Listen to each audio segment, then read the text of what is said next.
If you are thinking about coming to China or you're here, there are certain things you should understand if you're going to be selling food.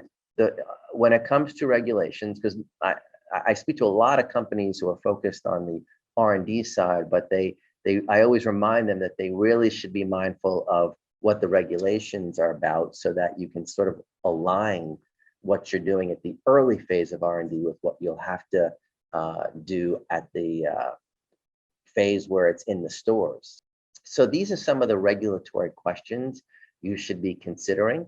We'll talk a little about some of them, but what is it a novel food? What is the classification of your product? So by way of example, jumping back to Singapore, they determined that the cell base will be treated as a novel food.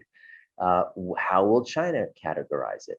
Well, as I said, right now, there's no published regulations or legislation specific to alternative proteins, but I suspect if I'm invited back next year, we might just be able to report on some new legislation.